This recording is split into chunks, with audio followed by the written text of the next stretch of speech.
Berapa jumlahnya, Pak? 10. Berapa jumlahnya yang ada di Kamboja, Pak? Pekerja migran yang Migran hampir 80.000 orang. 80.000 orang. Yang terkait dengan T berapa ribu, Pak? Nanti dikembangkan oleh pihak. Itu di mana sih, Pak, lokasinya?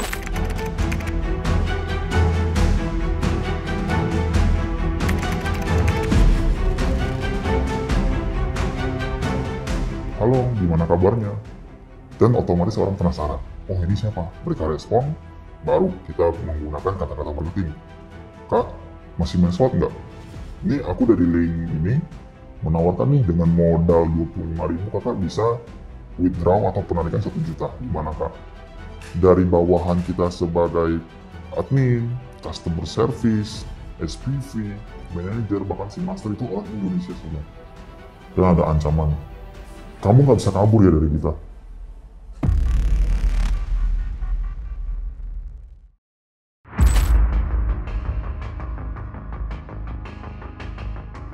Jadi ceritanya saya dapat tawaran dari temen, dia memang udah pernah bekerja di Kamboja, yang bekerja di satu perusahaan di Kamboja, dan tapi dia udah nggak kerja di sana, jadi mantan perusahaan sana yang udah kerja di Filipina. Nah saya ditawarkan untuk kerja di sana dengan iming-iming gaji lumayan besar, di sekitar di 17 jutaan plus bonus ya.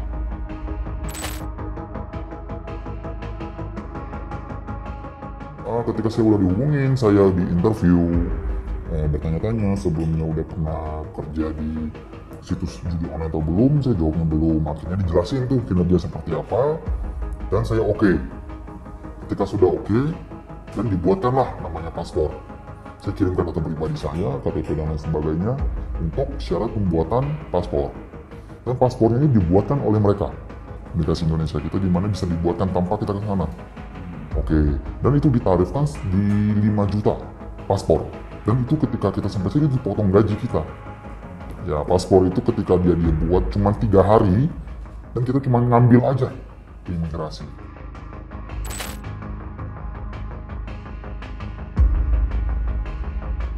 Sampai di Bandara Soekarno-Hatta, dan kita dipesenin tiket itu ke Singapura dulu. Jadi nggak langsung dari Indonesia langsung ke Kamboja. Jadi kita ke Singapura dulu. Sampai di bandara saya ketemu orang. Orangnya seperti orang suruhan. Dia yang bawa kita. Oke, dan kita diarahin. Kan kalau misalkan di imigrasi itu kan ada orang imigrasi untuk gate-nya ya. Untuk kita untuk check-in. Atau bukan untuk pemberangkatan. Ada gate-nya, kita diarahin gate nomor berapa. Karena itu udah orang janjian. Jadi nanti kita arahin, nanti kalau masuk ke gate ini untuk kasih tiket lewat nomor ini ya, nomor 07 ya. Karena itu orang kita. Makanya kita langsung lewat sana aja, nggak ada yang lain.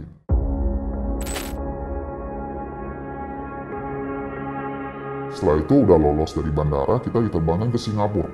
Singapura, kita dibelikan tiket pergi pulang. Karena biar kita lolos ke imigrasi yang ada di Singapura. Dan kita di-bookingkan tiket, tapi booking aja, kita nggak bayar. Jadi kalau ketika imigrasi dari Singapura tanya, kita mau kemana, kita udah ada hotelnya. Tapi sebenarnya kita nggak pulang. Tapi sekitar 1 hari besokannya lagi kita langsung terbang ke Kamboja.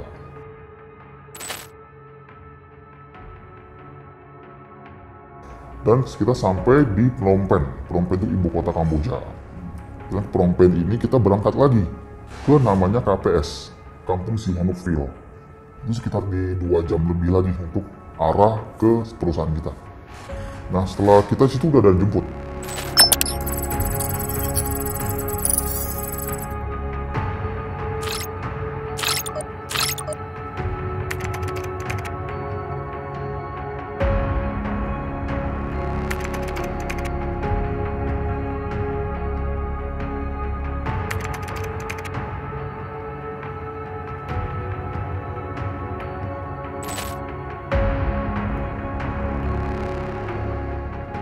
Sampai sana 2 jaman, setelah sampai sana kita dites urin untuk bahwa kita nggak memakai narkoba.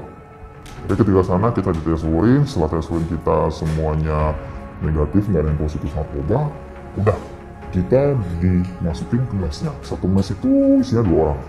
Kalau mes saya itu seperti hotel yang udah nggak dipakai, kita pakai. Ya pas kita masuk situ ada penjaganya. Penjaga itu pengawas, itu juga dari Indonesia semua.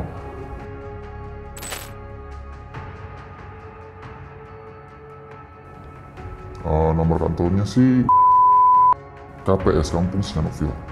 Kantor, perkantoran, kayak gedung gitu. Bawahnya itu tempat penjudi juga, kasino. Bawahnya kasino, atasnya gedung perkantoran terus slot judi semua. Yang saya lihat dari tombol lift ya, sekitar 30-an lantai. Dan itu memang sisinya judul semua, tapi dari berbeda perusahaan. Dari bawahan kita sebagai admin, customer service, SPV, manager, bahkan si master itu orang Indonesia semua. Gak ada campur tangan dari orang luar. Karena kenapa? Karena target kita juga sama orang Indo.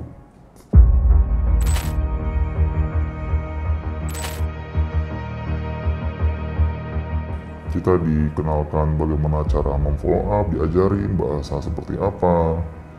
Dan ketika udah 3 hari berlewat, kita langsung terjun lapangan, yaitu kita dikasih database dan kita suruh follow up. Follow up itu contoh seperti kita spam database yang udah dikasih.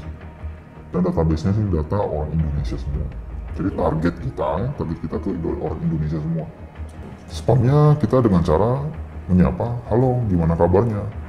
Dan otomatis orang penasaran, oh ini siapa? Mereka respon, baru kita menggunakan kata-kata marketing.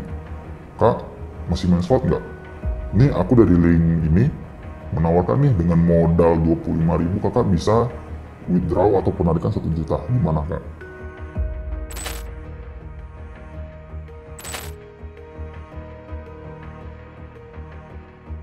Tetapi yang saya terima ketika saya udah masuk ke 3 bulan, itu saya terima per bulan cuma di 3 juta lebih. 3 juta karena alasan saya tidak target. Karena kan perjanjiannya kita training itu nggak perlu harus target. Katanya masa training itu nggak ditargetin, dan bulan keempatnya setelah training baru ditarget.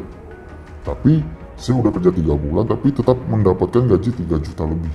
Nggak sesuai perjanjian di awal 10 juta. Karena kehidupan sana lumayan besar sih biaya hidup sana. Saya makan mungkin bisa di angka $2 ya, $2. Jadi 30 sampai 40 ribu.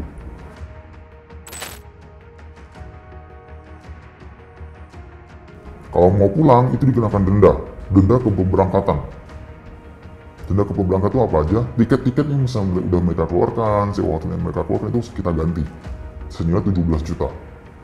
Ketika itu 17 juta udah kita bayar, baru diserahin paspor. Sebenarnya adalah satu situs dan dia jelaskan bisa menghubungi KBRI Indonesia kita yang ada di Kamboja. Nah oke, saya udah berpikir mungkin jalan satu-satunya. Setelah itu saya mencoba untuk kabur. Kaburnya ya saya berangkat kerja seperti biasa, cuma saya nggak masuk ke mobil. Baju saya tinggalin, saya bawa cuma casan sama dompet. Saya langsung bikin laporan bahwa saya ditipu atau termasuk penjualan manusia, PPPO. Dan ya respon orang sana atau KBRI Indonesia yang di Phnom Penh cukup bagus. Mereka ambil informasi kita dan dijadwalkan untuk foto SPLP, pembuatan SPLP. SPLP itu seperti paspor sementara. Dan saya nunggu sekitar 1 minggu lebih untuk sampai jadi SPLP-nya. Dengan sisa gaji yang saya punya, saya sewa hotel paling murah di sana.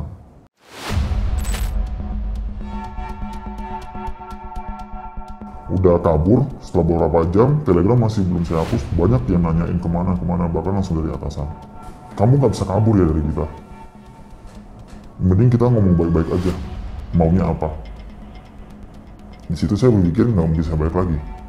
Setelah saya udah lihat chatnya kayak dari notifikasi karena saya nggak share it, udah saya hapus Telegram, saya langsung menuju ke KBRI Phnom Penh.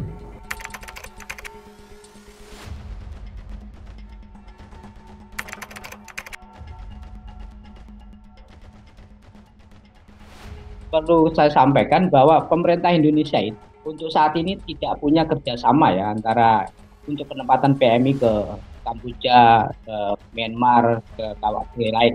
Nah, saya kira berdasarkan itu masyarakat ketika mendapat informasi untuk memastikan bahwa itu valid dan memastikan sebenarnya bisa langsung untuk bisa ditanyakan ke Dinas Tenaga Kerja setempat atau LTSA yang di situ punya mualis job order negara-negara yang mana yang punya lowongan pekerjaan.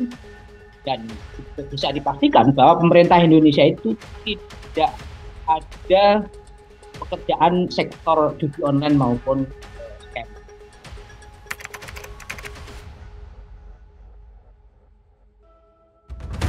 Penegak hukum itu kan pasti tahu, punya perangkat loh Mas. Ada perangkat intelijen, ada perangkat penyidik, penyelidik. Itu kan ada, jadi pasti tahu aliran dana itu kemana. Terus kita juga punya lembaga PPATK misalnya. Informasi dari PPATK juga sudah disampaikan ke kepolisian. Jadi sebenarnya mengetahui lah, kalau kemudian tidak ada tindakan itu kan jadi tanda tanya, kenapa? Ya orang akan persepsi bahwa memang ada main dengan penegak hukum gitu. Artinya ini kan terkait dengan profesionalisme penegak hukum kita gitu. Ya kalau ini dibiarkan, tidak ada upaya yang lebih konkret, lebih serius, ya ini akan menjadi blunder pada kepolisian. Artinya apa yang terjadi sekarang ini membenarkan bahwa kepolisian ini melakukan simbiose mutualisme lah dengan backing judi, dengan bandar judi seperti itu.